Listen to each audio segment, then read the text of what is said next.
This week's listener of the week is Jess Knows Real Estate. Jess, thank you for your 5-star review. And for those of you listening, if you leave us a 5-star review below, you might be next week's listener of the week. So, I get calls all the time from prospective tenants. And when I tell you I have heard it all, I really have. Actually, that's not true because I'm still being surprised with what people can come up with. But I'm going to tell you in this episode of Commercial Real Estate Secrets 3 things I would never do as a landlord. So, I'm always fielding calls from tenants, and there's an interesting one I get where people want to breed bugs in warehouses to then sell to pet stores. And this reminds me of a conversation I had with a gentleman years ago who had a warehouse, and he let a tenant breed lizards in the warehouse. And even after the tenant vacated, they were finding lizards in the warehouse for years to come. And this is a common thing I also see with the bug breeders, is that naturally, if you have tens of thousands of bugs in a confined area, they will escape. And to be quite honest, you'll be finding bugs in the building for everywhere, or for years. So, and this will upset your tenants. Spoiler alert. So, I think when you think about a warehouse, it's a box, right? And people think you can just lease to anyone. But it's important to understand that there are adverse effects to leasing to anybody that would maybe impact you as a owner, your building as a property, or your tenants, right? So we buy warehouses, we deal in warehouses because of how simple they are.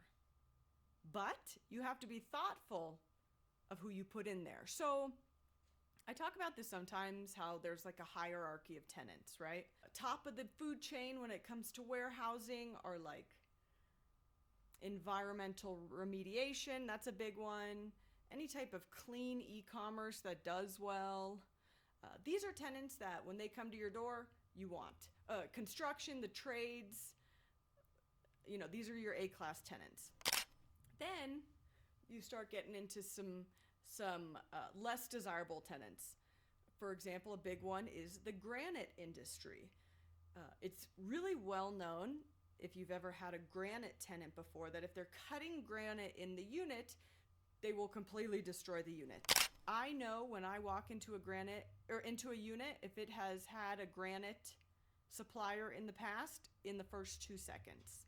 So having an understanding of what tenants will damage your building the most or leave you with crickets and lizards for years to come is really important if you want to have a simple property, simple tenants, simple income stream. So, if you do not choose to monitor your tenants properly, you will be getting calls from your other tenants for years about the crickets that have infested the entire building. And that's completely avoidable. I empathize with the bug breeders. I wish you nothing but success in your business endeavors. Just don't go into any warehouses that I have anything to do with, because I have an irrational fear of crickets. So, what can you do in your day-to-day as a property owner or investor or a warehouse broker that can set you up for success with your tenants? 1, you don't have to lease to anybody, right? You can use your intuition if you don't feel comfortable. If you do feel comfortable, it's okay to go with your hunch. 2, it's completely acceptable to ask for financials. In commercial real estate, right, we're renting to businesses. So a business should have their financials available. And it's industry standard to look at them. So don't be afraid to ask for financials. Another way to do it is to just hire a professional. I see folks who own properties rent to the wrong people, destroy their properties, and then come crawling back after the property's already been destroyed when they should have just hired a professional in the first place, right? You want to put the people who excel in certain positions where they should be, right? And if you own a property and you're not qualified to rent it out because you might rent it to the granite person, don't. You're going to save a lot more money working with a professional up front.